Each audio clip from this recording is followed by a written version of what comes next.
What's going on, America? This is Kevin from Kevin's Corner. And it looks like Oprah and I don't know who this other lady is, Ava, I'm not sure, trying to stir up a hornet's nest again over the documentary that just came out on Netflix about the Central Park 5, which, when you look at the situation, it was a horrible situation. Nobody's denying that. We know what happened to the young black men, and they were falsely accused and spent a long time in prison only to be found not guilty. But what upsets me is now you have people trying to drum up some anger and some hatred towards Donald Trump, because during that time, Trump sincerely believed that the young men were guilty based off of the evidence that was presented to him.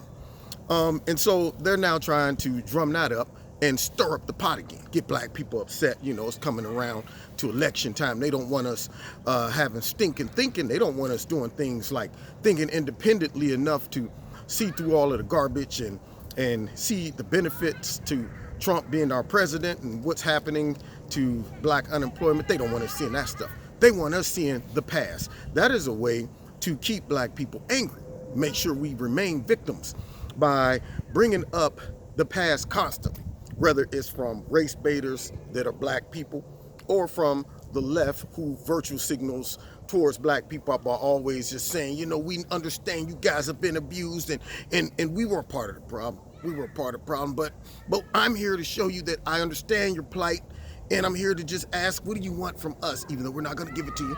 We're not going to give it to you, but we're going to make you think we are. So, and while doing that, we're going to tell you that the Republicans and the conservatives, they were the perpetrators of all of that persecution and hatred and racism and anger towards you. Not us, not us. They're the ones that they enjoyed their white privilege, but I hate mine. I hate my white privilege. I denounce it. That's what I do. So that's what they like to do. They're constantly trying to remind black people of the past and how they were victims. Now, it's not to say you can't relive the past, but you want to do it accurately, and you also want to do it in a way that it's not to manipulate the current situation. Okay, you learn from the past so you know what not to do moving forward. But to show somebody something from the past and then say, well, this is enough to drum up some current anger that isn't really relevant right now.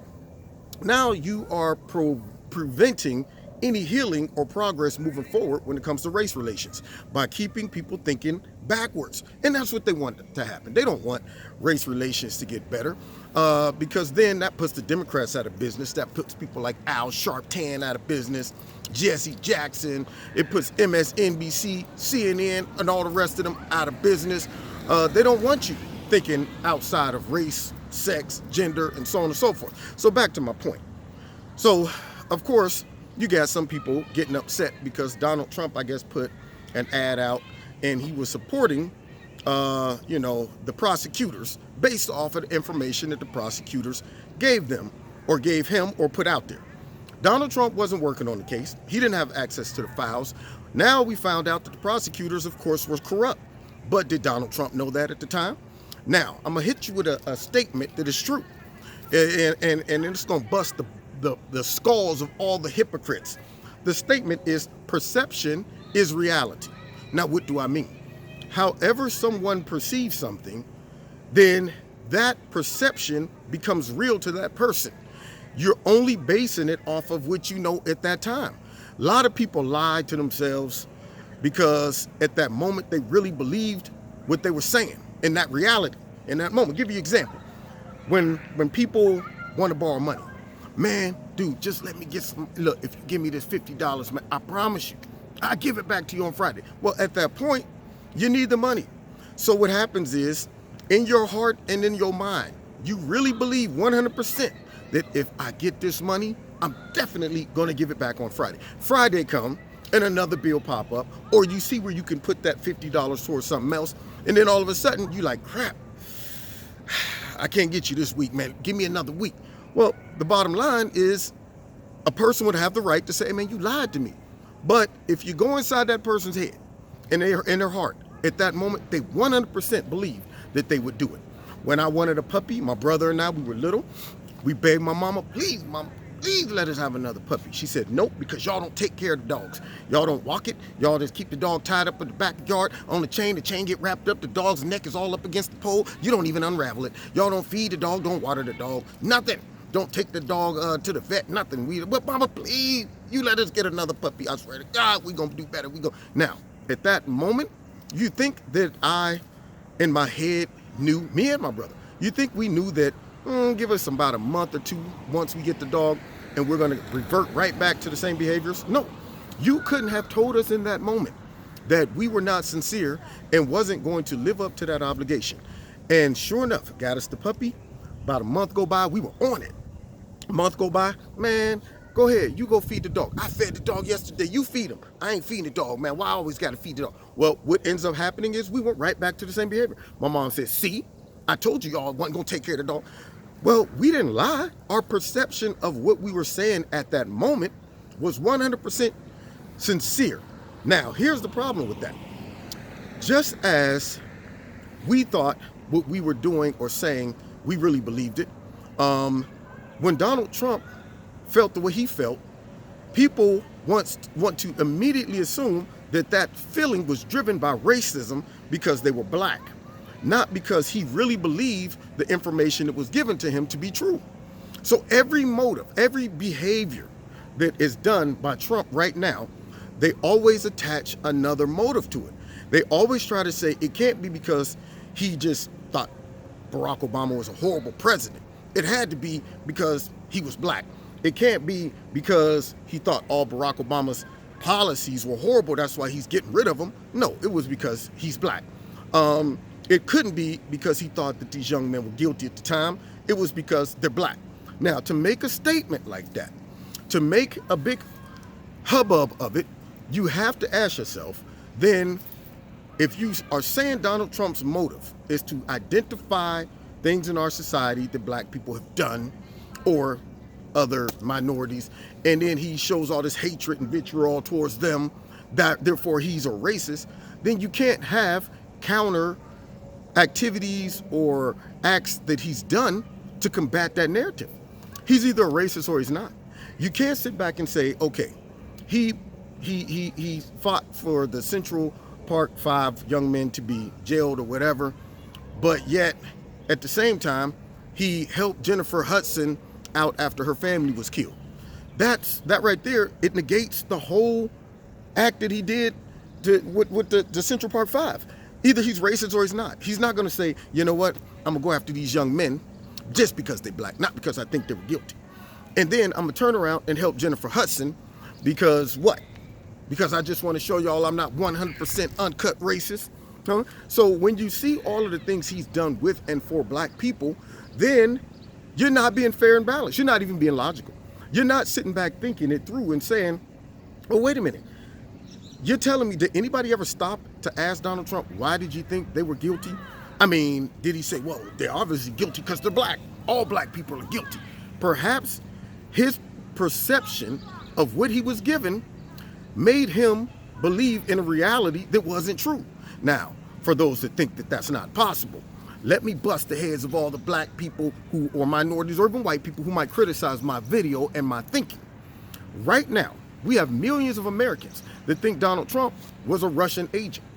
We have millions of Americans that think Donald Trump is racist. You got millions of Americans that think Donald Trump called all Mexicans rapists, drug dealers, and murderers. You got millions of Americans right now that still think Donald Trump mocked a disabled reporter.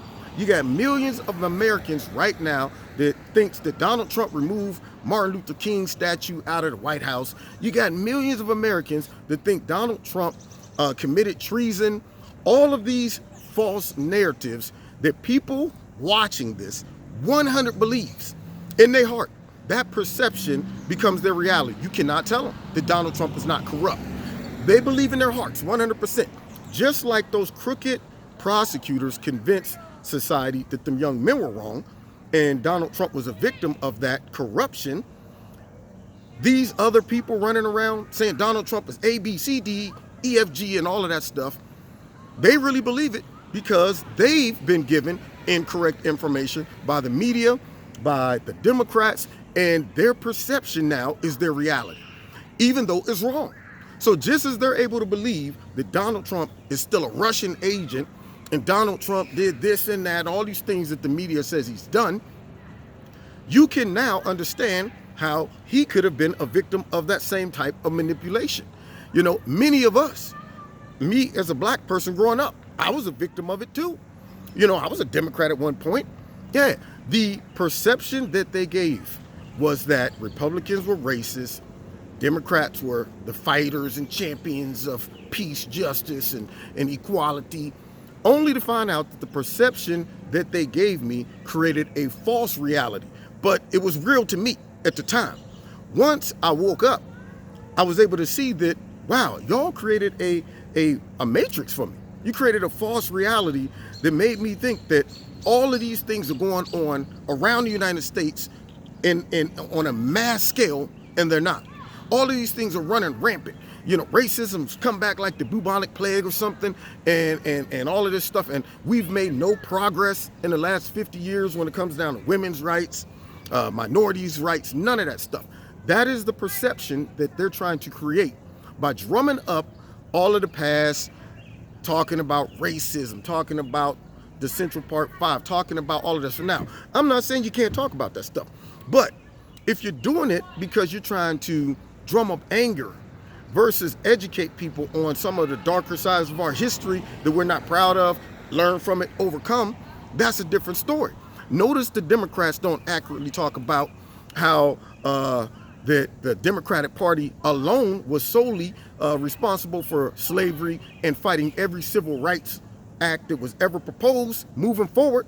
They don't want to talk about that part of the history. They like to bring up the stuff that makes minorities upset because that's a part of their campaign strategy. How do you think they're going to get votes? Not off of convincing us that their policies are good for black people or other minorities, especially when they're doing nothing to protect minorities' jobs, communities, nothing. They're sitting back seeing over 1,000 people run across the border. Just run across the border, and they're still scratching their heads like, oh, I ain't see nothing. We don't need to convene and get back in on Capitol Hill and fix this stuff. No, we're going on vacation. We're going to kick it. Where do you think all these people get shuffled off to?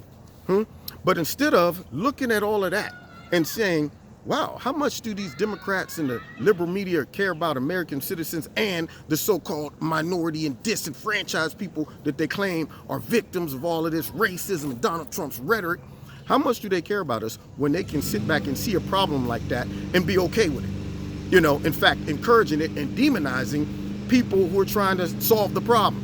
And that problem usually finds its way right into the neighborhoods of who? Minorities. When they sit back and they don't even talk about the two MS-13 young men who should have been deported, but end up released back out in New Jersey, ends up killing a young girl because she witnessed them commit a crime. Yeah, they don't want to drag their parents out on CNN and MSNBC and talk about that. No, see, so they will distract us by saying anything they can about Donald Trump, not giving you an accurate depiction of really what happened and making you see it a little more diverse and more widely than you are. You don't look at things and just say, okay, he felt that way, obviously, because they were black.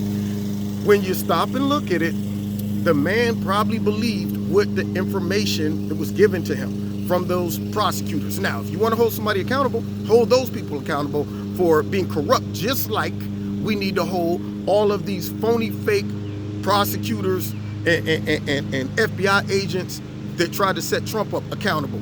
They told a lot of people out there in America a whole bunch of lies and created a reality from a perception that is not true.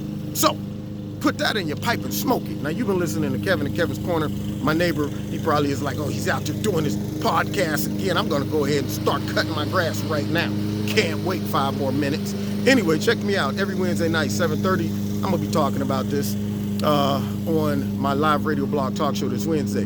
So 7:30, check me out. Don't forget to hit like, share, subscribe, and the notification button. And check out my, my radio blog talk show. And check out Extreme Tees, the very patriotic, love America. I live in America, hand in hand. So check out Extreme Tees. If you like something, put my name in the promo code Kevin. You'll get a 20% discount. And if you want to donate to Kevin and Kevin's Corner, feel free. There's a link in the bottom to do that as well. God bless you. See you next time in Kevin's Corner. And remember, not all perceptions are the reality. You got to look deeper. God bless.